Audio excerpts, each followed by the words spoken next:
Jeep Wrangler Rubicon ആണ് നമ്മളിപ്പോൾ drive ചെയ്ത് നോക്കാനായിട്ട് പോകുന്നത്.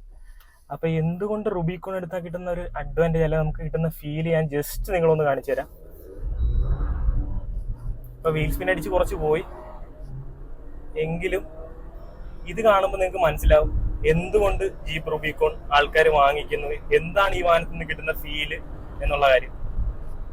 ഈസി ആയിട്ടാണ് കാലെടുത്ത് വെച്ച ഉടനെയാണ് വാഹനം 140 ഈസി ആയിട്ട് ടച്ച് ചെയ്യുന്നത്. India's most luxurious off road ഏതാണെന്ന് ചോദിച്ചാൽ അതിന് ഒരേ ഒരു ഉത്തരവേ ഉള്ളൂ. അതാണ് നമ്മളിന്ന് കൊണ്ടുവന്നിരിക്കുന്നത്, ജീപ്പ് റാംഗ്ലർ റുബിക്കോൺ. അപ്പം നമുക്കിന്ന് റുബിക്കോൺ എന്ന് അടുത്ത് പരിചയപ്പെടാം. അത്രയൊന്നും കരുത്തനല്ലാത്ത ഞാൻ ഇന്ത്യയിലെ ഏറ്റവും കരുത്തനായ ഒരു SUV ആയിട്ടാണ് ഇപ്പോൾ വന്നിരിക്കുന്നത്. അതാണ് റുബിക്കോൺ. റുബിക്കോൺ കാണുമ്പോൾ നമുക്ക് ഫീൽ ചെയ്യുന്ന ഒരു ഓൾഡ് സ്കൂൾ പ്രോപ്പർ ഒരു ജീപ്പ്, അതെന്താണോ ആ ഒരു ഡിസൈൻ ലാംഗ്വേജ് ആണ്. എന്നാൽ ഇപ്പോൾ ആധുനിക കാലത്ത് വേണ്ട എല്ലാ ഫീച്ചേഴ്സും കംഫർട്ട് ലെവലും പെർഫോമൻസും എല്ലാം ഒത്തിണങ്ങി. പക്ഷേ ലുക്കിൻ്റെ കാര്യത്തിൽ ഇപ്പോഴും അന്നത്തെ ആ ഒരു ജീപ്പ് എന്ന് പറയുമ്പോൾ നമ്മുടെ ആ ഒരു വികാരം, ജീപ്പ് മഹീന്ദ്രയാണെന്ന് കൊണ്ടുവന്നെന്ന് തെറ്റിദ്ധരിച്ചിരിക്കുന്ന ധാരാളം ആൾക്കാരുണ്ട്. പക്ഷേ 1941 കാലഘട്ടത്തിൽ വില്ലീസ് എന്ന ജീപ്പ് ആദ്യം അവതരിപ്പിക്കുന്നത് ജീപ്പ് എന്ന ബ്രാൻഡാണ്. റുബിക്കോൺ അല്ല, റാംഗ്ലറിൽ 2 വേരിയൻസ് ആണ് മെയിൻലി വരുന്നത്. ഒന്ന് അൺലിമിറ്റഡ് എന്ന വേരിയന്റും 2 റുബിക്കോൺ എന്ന വേരിയന്റും. ഇതിന് തമ്മിലുള്ള പ്രൈസ് ഡിഫറൻസ് വരുന്നത് ഏകദേശം 5 lakhs ആണ്. 5 lakhs കൂടുതൽ നിങ്ങൾ പേ ചെയ്യണം റുബിക്കോൺ എടുക്കണമെങ്കിൽ. അപ്പോൾ ഇത് തമ്മിലുള്ള ഡിഫറൻസ് പറയുകയാണെങ്കിൽ മറ്റൊരു എന്താ പറയുക, കുറച്ചുകൂടി ഒരു ഫാമിലി ഓറിയന്റഡ് ആയിട്ടുള്ളൊരു നോർമൽ SUV ആണ്. എന്നാൽ അത്യാവശ്യം 4 wheel ഡ്രൈവ് കാപ്പബിലിറ്റി എല്ലാം ഓഫർ ചെയ്യുന്നൊരു വെഹിക്കിളാണ്. പക്ഷേ റുബിക്കോണിലോട്ട് വരുമ്പോൾ കുറച്ചുകൂടി ഒരു ഓഫ് റോഡ് സ്പെക്കിലാണ് കമ്പനി ഡിസൈൻ ചെയ്തിരിക്കുന്നത്. കാരണം മഡ് ടയേഴ്സ് ആണ് പ്രൊവൈഡ് ചെയ്തിരിക്കുന്നത്. അത് മാത്രമല്ല കുറേ ധാരാളം എലമെന്റ്സ് ആണ് റുബിക്കോണിൻ്റെതായിട്ട് ആ ഒരു ക്യാരക്ടർ ബിൽഡ് ചെയ്യാനായിട്ട് കമ്പനി ശ്രമിച്ചിരിക്കുന്നത്. റൂഫൊക്കെ നമുക്ക് അഴിച്ചെടുക്കാനുള്ള സെറ്റപ്പൊക്കെ ഉണ്ട്. നമ്മളിപ്പോൾ ഡീലർഷിപ്പിൽ ചെന്ന സമയത്ത് അവിടെ പ്രതീക്ഷയായിട്ട് കാണുകയുണ്ടായി നമ്മുടെ ആ ഒരു കൺവേർട്ട് ചെയ്ത് വെച്ചിരിക്കുന്ന രൂപം. അത് കാണാൻ ഒരു രക്ഷയില്ലെന്നാണ് എനിക്ക് തോന്നിയത്. അപ്പം നമുക്കറിയാം താർ റോക്സ് ആണ് ഇപ്പം തരംഗമായിക്കൊണ്ടിരിക്കുന്നത്. കാരണം റുബിക്കോണിൻ്റെ അതേ ഷേപ്പാണ്, അല്ലെങ്കിൽ റാംഗ്ലറിൻ്റെ അതേ സെറ്റപ്പിലാണ് പുതിയ താറ് വരുന്നതെന്നൊക്കെ ഒരുപാട് പേര് പറഞ്ഞ് ഞാൻ കേട്ടിട്ടുണ്ട്. പക്ഷേ ഒരിക്കലും ഒരു റുബിക്കോൺ വാങ്ങാൻ കപ്പാസിറ്റി ഉള്ള ഒരാൾ ഒരിക്കലും താറിലോട്ട് പോവുകയില്ല. താർ റോക്സ് എടുക്കാൻ കപ്പാസിറ്റി ഉള്ള ഒരാൾ ഒരിക്കലും റുബിക്കോണിലോട്ട് എത്തിയില്ല. അതുകൊണ്ട് ഒരു മ്യൂച്വൽ അണ്ടർസ്റ്റാൻഡിംഗ് നമുക്ക് അങ്ങോട്ട് മുന്നോട്ട് പോകാം. അപ്പോൾ ഇനി ഞാൻ ഒരുപാട് വെച്ച് വഹിക്കുന്നില്ല, കാരണം നട്ടുച്ച 12 മണിക്കാണ് നമ്മളിപ്പോൾ ഷൂട്ട് കൊണ്ടിരിക്കുന്നത്. നമുക്ക് അധികം വഹിപ്പിക്കാതെ തന്നെ നമുക്ക് സൈഡ് പ്രൊഫൈലിലെ കാഴ്ചകൾ കാണാം. സൈഡ് പ്രൊഫൈൽ കാണുമ്പോഴാണ് ഇത് താർ റോക്സ് അല്ല റുബിക്കോൺ ആണ് നമുക്ക് വ്യക്തമാകുന്നത്. കാരണം റാംഗ്ലറിൻ്റെ ഒരു സൈസ് ഹ്യൂജ് സൈസാണെന്നാണ് പറയേണ്ടത്. ഒരു രക്ഷയില്ല. ഇതിൻ്റെ ഡയമെൻഷനും കാര്യങ്ങളൊക്കെ ഒരു ഒരു വളരെ ഹ്യൂജ് ആയിട്ടൊരു വാഹനം കാണുന്ന ഒരു ഹെവി ഫീൽ, ആ ഒരു റെഗഡ് ഫീൽ നമുക്ക് തീർച്ചയായിട്ടും ഒരു ലഭിക്കും. ഈ ഒരു ഡോർ ഹാൻഡിലിൻ്റെ ആ ഒരു ഡിസൈൻ ആണെങ്കിലും അതൊന്ന് തുറന്നടക്കുമ്പോൾ ഒരു ഫീൽ ആയാലും ആ ഒരു ക്ലാസി ആ ഒരു മാൻലി ഫീൽ ലഭിക്കാനായിട്ടുള്ള ആ ഒരു ക്യാരക്ടറൊക്കെ തീർച്ചയായിട്ടും വിട്ടുപോകാത്ത രീതിയിൽ തന്നെയാണ് കമ്പനി ഇപ്പോഴും ഈ ഒരു ഓൾഡ് സ്കൂൾ ഡിസൈൻ വെച്ച് നിരവധി അപ്ഡേഷൻസ് ഇങ്ങനെ കൊണ്ടുവന്ന് ആധുനിക ലോകത്ത് വേണ്ട എല്ലാ ഫീച്ചേഴ്സും ഉൾക്കൊള്ളിച്ച് പ്രൊജക്ട് ഹെഡ് ലാമ്പ് യൂണിറ്റ് ആയാലും അല്ലാതെ ഇന്റീരിയറിലോട്ട് വരുമ്പോൾ ധാരാളം ഫീച്ചേഴ്സ് ആയാലും എല്ലാം കൊടുത്തൊരു കംഫർട്ട് സോണിലോട്ട് ഒരു ഫാമിലി ഓറിയന്റഡ് ആയിട്ടും അതേ സമയത്ത് ഒരു പക്ക ഒരു ഹാർഡ് കോർ SUV ആയിട്ട് യൂസ് ചെയ്യാൻ പറ്റുന്ന രീതിയിലാണ് ജീപ്പ് ഇത് ഡിസൈൻ ചെയ്തിരിക്കുന്നത്. ഇനി നമുക്ക് ഡിസൈൻ വൈസ് ഒക്കെ നോക്കാൻ നേരത്തെ ഞാൻ പറഞ്ഞ പോലെ തന്നെ റുബിക്കോണിൻ്റെ ഏറ്റവും അട്രാക്റ്റീവ് ആയിട്ടുള്ളൊരു സംഭവമാണ് ഈ ഒരു ബോണറ്റിൻ്റെ സൈഡിൽ റുബിക്കോൺ എന്നുള്ളൊരു ബാഡ്ജിങ് വരുന്നത്. ഒരു സ്റ്റിക്കറിംഗ് ആണ് ബേസിക്കലി കൊടുത്തിട്ടുള്ളത്. ജീപ്പ് എന്ന് നമ്മളെ വികാരം കൊള്ളിക്കുന്ന ഒരു ബാഡ്ജിങ് ഇവിടെ കൊടുത്തിട്ടുണ്ട്. റാംഗ്ലർ എന്നുള്ളൊരു ബാഡ്ജിങ് നമുക്ക് കാണാം. വീൽ ആർച്ചിൻ്റെയൊക്കെ സൈസ് എനിക്ക് വേണമെങ്കിൽ ഇവിടെ കയറി ഇരിക്കുക. ഈ സൈഡ് വീൽ ആർച്ചിൽ അത്രയും ഹ്യൂജ് ആയിട്ടുള്ള വീൽ ആർച്ചാണ് കൊടുത്തിട്ടുള്ളത്. സാധാരണ റുബിക്കോണിൽ വരുന്നത് മഡ് ടയേഴ്സ് ആണ്, പക്ഷേ ഇത് ഓൾ ടെറൈൻ ടയറാണ്. അൺലിമിറ്റഡിൽ വരുന്ന വേരിയന്റിന്റെ ടയർ തന്നെയാണ് ഇതിൽ കിടക്കുന്നത്. മഡ് ടയർ ഞാൻ അതിന്റെ വിഷ്വൽ ഒന്ന് ആഡ് ചെയ്യാം. നമ്മുടെ ഡീലർഷിപ്പിൽ ചെന്നപ്പോൾ കണ്ടിരുന്നു, അതൊരു രക്ഷയില്ല. പക്ഷെ അത് നമ്മുടെ ഓൺ റോഡ് പെർഫോമൻസിൽ കുറച്ച് റോഡ് നോയ്സും കാര്യങ്ങളൊക്കെ ഫീൽ ചെയ്യുമെങ്കിലും ഓഫ് റോഡിലോട്ട് വരുമ്പോൾ അതൊരു രക്ഷയില്ലാത്ത പെർഫോമൻസ് തീർച്ചയായിട്ടും നമുക്ക് ലഭിക്കും. പിന്നെ വേറൊരു കാര്യം, അൺലിമിറ്റഡ് ആയിട്ട് റുബിക്കോണിലോട്ട് വരുന്ന ഡിഫറൻസ് ആണ് side food step company provide ചെയ്തിട്ടില്ല. അതുകൊണ്ട് പോലും ഒരു ഓഫ് റോഡിന് അത്രയും പോലും ബാധിക്കരുതെന്ന് കമ്പനി അത്രയും ഉദ്ദേശത്തോടു കൂടിയാണ് അത് ഡിസൈൻ ചെയ്തത്. കാരണം എങ്ങാനും ഫുഡ് സ്റ്റെപ്പും തട്ടിയാലോ അല്ല ഗ്രൗണ്ട് ക്ലിയറൻസിൽ എന്തെങ്കിലും ഒരു കുറവ് സംഭവിച്ചാലോ എന്ന് വിചാരിച്ചാണ് ഈ ഒരു റുബിക്കോൺ എന്ന ഈ ഒരു ഓഫ് റോഡ് സ്പെക്ക് വരുന്ന റാംഗ്ലർ ആ ഒരു സൈഡ് സ്റ്റെപ്പ് കട്ട് ചെയ്തത്. പക്ഷേ കയറാനും ഇറങ്ങാനും അത്യാവശ്യം ഒരു ബുദ്ധിമുട്ട് തീർച്ചയായിട്ടും നമുക്ക് ഫീൽ ചെയ്യും. കാരണം ഇത്രയോളം ഹൈറ്റ് ഈ വാഹനത്തിന് വരുന്നുണ്ട്. അപ്പോൾ അത് തീർച്ചയായിട്ടും അതിൻ്റെ ഒരു ബുദ്ധിമുട്ട് തീർച്ചയായിട്ടും കാണും. എങ്കിൽ കൂടി അതൊക്കെയാണ് ഈ വാഹനത്തിൻ്റെ ഒരു ക്യാരക്ടർ എന്നാണ് പറയുന്നത്. നമുക്ക് റിയർ ഡിസൈൻ പോയിട്ട് അവിടെ എങ്ങനെയുണ്ടെന്ന് നോക്കാം.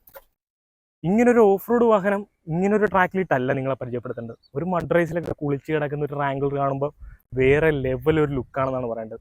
ഇപ്പോൾ എന്തായാലും നമുക്ക് ഡീലർഷിപ്പിൽ നിന്ന് നല്ല വാഷൊക്കെ ചെയ്ത് നല്ല കുളിച്ച് കുട്ടപ്പനായ ഒരു റാംഗ്ലറാണ് ഇപ്പോൾ നിങ്ങൾ കാണുന്നത്. എങ്കിലും ഞങ്ങളുടെ ഒരു സമ്മാനത്തിന് ഞങ്ങൾ കുറച്ച് ചെളി തെറിപ്പിച്ചിട്ടുണ്ട്. കാരണം ഇതൊരു മഡ് റേസ് ഒക്കെ കഴിഞ്ഞ് ഇതിൻ്റെ ആ ഒരു ശരിക്കുള്ള ലുക്ക് കിട്ടണമെങ്കിൽ ഒരു നല്ല ഹെവി ഓഫ് റോഡ് സ്പേസിൽ കൊണ്ടുപോയിട്ട് വേണം ഇവനെ റിവ്യൂ ചെയ്യാൻ. പക്ഷേ നമുക്ക് ഇന്ന് നല്ലൊരു ട്രാക്കിലാണ് കിട്ടിയത്. തൽക്കാലം നമ്മൾ ഇതുകൊണ്ട് അഡ്ജസ്റ്റ് ചെയ്യാണ്. ഭാവിയിൽ എപ്പോഴെങ്കിലും ചെയ്യാൻ പറ്റും എന്ന് നമ്മൾ പ്രതീക്ഷിക്കുന്നു. റിയർ ഡിസൈനും ഒരു ബോക്സി രൂപം എന്നാണ് പറയേണ്ടത്. ഹെവി ആയിട്ടുള്ള ഒരു SUV-യുടെ ഒരു റിയർ ബോക്സി ഡിസൈനാണ് നമ്മളിപ്പോൾ കണ്ടുകൊണ്ടിരിക്കുന്നത്. ടെയിൽ ലാമ്പ് യൂണിറ്റ് ആണെങ്കിലും അതിൻ്റെ ഒരു പ്രീമിയം ടച്ച് ആണെങ്കിലും ഒരു രക്ഷയില്ല. എങ്കിലും മഹീന്ദ്ര ഇത് കംപ്ലീറ്റ്ലി കോപ്പി അടിച്ച വാഹനങ്ങളോട്ട് കയറ്റിയിരിക്കുകയാണ്. കാരണം ഇവർ തമ്മിലൊരു ടേംസ് ആൻഡ് കണ്ടീഷനൊക്കെ മുൽക്കാലത്ത് ചെയ്തതിൻ്റെ ആ ഒരു ഇതാണ് ഇപ്പോഴും അങ്ങനെ കണ്ടിന്യൂ ചെയ്ത് പോകുന്നത്. എങ്കിലും ഇപ്പോഴും കേസും കാര്യങ്ങളൊക്കെ നടക്കുന്നുണ്ട്. നമ്മൾ കൂടുതൽ വിവാദത്തിലോട്ട് നമ്മൾ കടക്കുന്നില്ല. നമുക്ക് ബൂട്ട് സ്പേസും കാര്യങ്ങളൊക്കെ ജസ്റ്റ് ഒന്ന് നോക്കാം. അത്യാവശ്യം ഹെവി ആയിട്ടുള്ളൊരു ബൂട്ട് സ്പേസ് ആണ് കൊടുത്തിരിക്കുന്നത്, ഒരു രക്ഷയില്ല. അപ്പോൾ താറിൻ്റെയൊക്കെ ബൂട്ട് സ്പേസ് കണ്ടിട്ടുള്ളവർ ഇതും കൂടി ജസ്റ്റ് ഒന്ന് കാണുക, ഇതിൻ്റെ ഇൻറ്റീരിയർ സ്പേസ് എന്താണെന്നുള്ളത്. സബ് വൂഫറിൻ്റെയൊക്കെ ഒരു വലിയ സ്പീക്കർ യൂണിറ്റാണ് നമ്മളിവിടെ കാണുന്നത്. അതിൻ്റെയൊക്കെ വർക്ക് നമ്മൾ ഇൻസ്റ്റാഗ്രാമിൽ അതിൻ്റെ ഷോട്ട് അപ്ലോഡ് ചെയ്യുന്നതായിരിക്കും. കാരണം യൂട്യൂബിൽ കേൾപ്പിച്ച് കഴിഞ്ഞാൽ കോപ്പിറൈറ്റ് അടിക്കും. അപ്പം അതും നമ്മൾ കൂടുതൽ വിവാദത്തിലോട്ട് പോകാതെ ആദ്യം ഈ ഗ്ലാസ് അടച്ചിട്ട് ഈ ചെറിയ ഡോറങ്ങ് അടച്ചേക്കാം. ഹെവി ആയിട്ടുള്ളൊരു മഡ് ടെറൈൻ ടയറാണ് സ്പെയർ വീലായിട്ട് കമ്പനി കൊടുത്തിട്ടുള്ളത്. ഇനി നമുക്ക് കൂടുതൽ വെച്ച് വൈകിപ്പിക്കാതെ ഇന്റീരിയറിലെ കാഴ്ചയോട് ഒന്ന് കാണാം.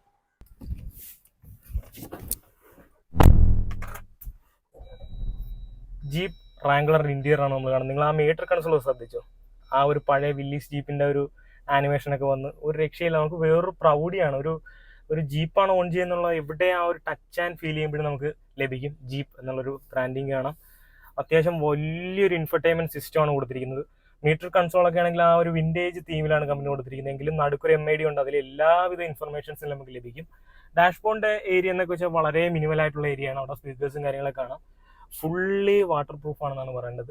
ഇപ്പം നമ്മൾ പല ഡിജിറ്റൽ കൺട്രോൾസും കാണുന്നുണ്ടെങ്കിലും ഈ ഒരു സ്വിച്ച് എലമെന്റ്സ് ഒക്കെ കാണുമ്പോഴാണ് നമുക്ക് ആ ഒരു പ്രീമിയം ടച്ച് ഫീൽ ചെയ്യുന്നത്. ആ ഒരു സ്വിച്ചുകളാൽ ഘനഗംഭീരമായ ഇന്റീരിയർ എന്നാണ് പറയേണ്ടത്. പവർ വിൻഡോയുടെ ഒക്കെ സ്വിച്ച് ഇവിടെയാണ് കൊടുത്തിട്ടുള്ളത്.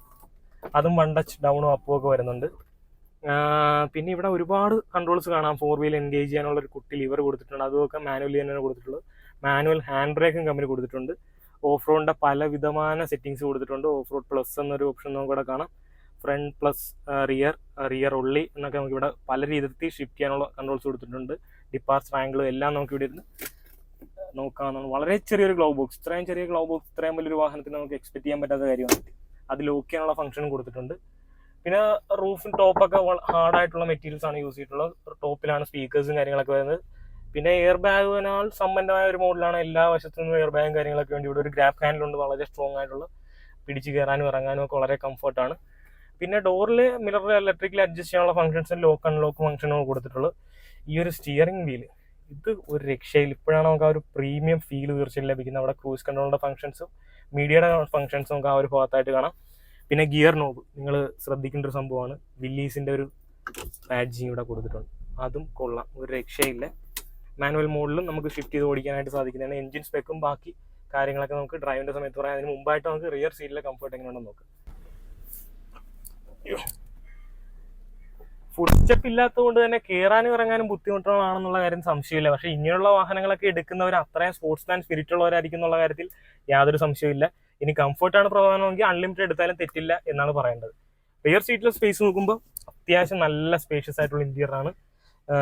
ടൈർ സപ്പോർട്ട് കുറച്ച് കുറവാണെങ്കിലും നമ്മളിങ്ങനെയുള്ള വാഹനങ്ങളിൽ ഇത്രയും തന്നെ എക്സ്പെക്ട് ചെയ്യുന്നുള്ളൂ. പിന്നെ ഇവിടെ നമുക്കൊരു നെറ്റ് കൊടുത്തിട്ടുണ്ട്. അവിടെ ഫയലും കാര്യങ്ങളൊക്കെ സ്റ്റോർ ചെയ്യാം. ഇവിടെ നമുക്ക് ചാർജിങ് പോർട്സ് വരുന്നുണ്ട്. USB Type-C ചാർജിങ് പോർട്സ് എല്ലാം നമുക്ക് ഇവിടെ കാണാം. 50 വാട്ട്സിന്റെ ഒരു പ്ലഗ് പോയിന്റ് ഇവിടെ കൊടുത്തിട്ടുണ്ട്. അതും കൊള്ളാം. സെൻട്രൽ ടണലൊക്കെ തീരെ താഴ്ന്നു തന്നെയാണ് പോകുന്നത്. അതുകൊണ്ട് തന്നെ 3 പേർക്ക് വളരെ കംഫർട്ടബിൾ ആയിട്ടിരിക്കാം. ഇവിടെ വലിയൊരു റാക്കിനകത്താണ് നമ്മൾ ഇരിക്കുന്ന. ആ ഒരു ചട്ടക്കൂടിനകത്തിരിക്കുന്ന ഒരു ഫീല് തീർച്ചയായിട്ടും നമുക്ക് ലഭിക്കുന്നുണ്ട്. അതുകൊണ്ട് തന്നെ സേഫ്റ്റിയുടെ കാര്യവും ഒരു കോംപ്രമൈസും ഇല്ല. റൂഫ് നമുക്ക് ഓപ്പൺ ചെയ്ത് കൺവേർട്ടബിൾ ആയിട്ടും ഈ വാഹനം ഡ്രൈവ് ചെയ്യാം. ഞാൻ പറഞ്ഞ പോലെ തന്നെ വെയിലും മഴയൊന്നും ഈ വാഹനത്തിന് ഇന്റീരിയറിലെ മെറ്റീരിയൽസിന് യാതൊരു കേടുപാടും സംഭവിക്കില്ല എന്നുള്ള കാര്യത്തിൽ ഗ്യാരണ്ടിയാണ്. 3 അഡ്ജസ്റ്റബിൾ ഹെഡ് റെസ്റ്റ് കൊടുത്തിട്ടുണ്ട്. പിന്നെ 2 പേര് ഇരിക്കുന്നുണ്ടെങ്കിൽ ഒരു കപ്പ് ഹോൾഡറും ഒരു ഹാൻഡ് റെസ്റ്റുമായിട്ട് കൂടി നമുക്ക് ഇത് യൂസ് ചെയ്യാം എന്നുള്ള കാര്യം എടുത്തു പറയേണ്ടതാണ്.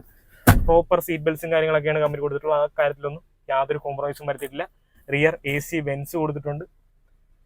പിന്നെ LED ലൈറ്റ്സും കാര്യങ്ങളൊക്കെയാണ് പ്രൊവൈഡ് ചെയ്തിരിക്കുന്നത്. കംപ്ലീറ്റ് പാക്കേജ് ആണെന്നാണ് പറയേണ്ടത്. ഒരു രക്ഷയില്ല. ഇനി ഞാൻ എക്സൈറ്റ് ചെയ്ത് നിൽക്കും. ഇങ്ങനെയുള്ള വാഹനങ്ങളിലൊക്കെ നമുക്ക് അടുത്ത് എക്സ്പീരിയൻസ് ചെയ്യാനോ അല്ല ഇതൊന്ന് ഓടിച്ചാൽ കൊള്ളാം, ഇതൊന്ന് റിവ്യൂ ചെയ്താൽ കൊള്ളാമെന്ന് ഒരുപാട് കാലത്ത് നമ്മുടെ ആഗ്രഹമാണ് ഇന്ന് സാധിക്കാനായിട്ട് പോകുന്നത്. അപ്പൊ നമുക്ക് let's go to the drive. Jeep റാംഗ്ലറിന്റെ ഡ്രൈവിലോട്ടാണ് ഞാൻ കിടക്കുന്നത്.